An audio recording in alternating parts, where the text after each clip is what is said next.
So the big news today is that Donald Trump has allegedly been diagnosed with COVID-19. He tested positive. And of course, the media is not asking questions about, well, what precisely does that mean? The New York Times just reported several weeks ago, actually, that a recent study shows that up to 90% of the PCR tests, the viral tests, are in fact false positives. That is, of the positives, 9 out of 10 indicate people who don't have a viable infection that could hurt them or infect anyone else.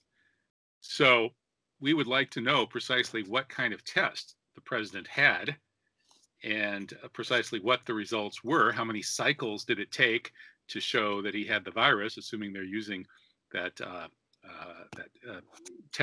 viral test. And then we would like to know also what kind of treatment he'll be getting. The thing is, we have a hard time here in the United States believing anything the media tell us about this or anything else. Since they lied so atrociously about the political assassinations of the 1960s and then 9/11, the establishment here has no more credibility. And so when they tell us that Trump has tested positive, we don't know whether this is some kind of political stunt by either camp. Could it be the Trump camp trying to get sympathy?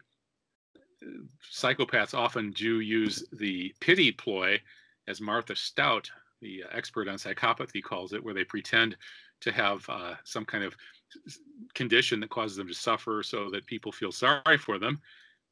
That would not be something I would put past Trump. Or could it be coming from the other side? Somebody wants to discredit Trump by laughing at him for spurning masks and social distancing and playing down the problem of the virus. And so now he's got it.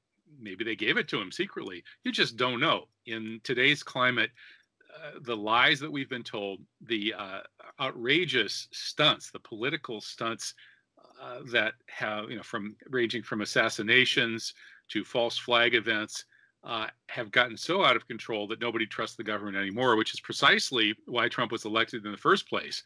People who voted for Trump were essentially voting to just blow up the system.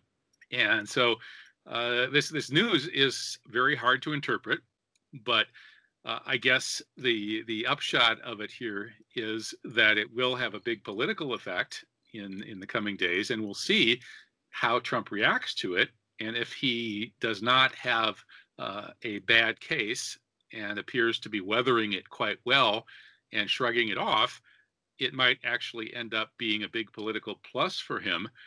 He'll look like a heroic survivor. People will admire him, and his base in particular will think that he was right to not take it too seriously. So if it's a political stunt by Trump, or even if he actually just randomly contacted this virus, either way, it could actually benefit him.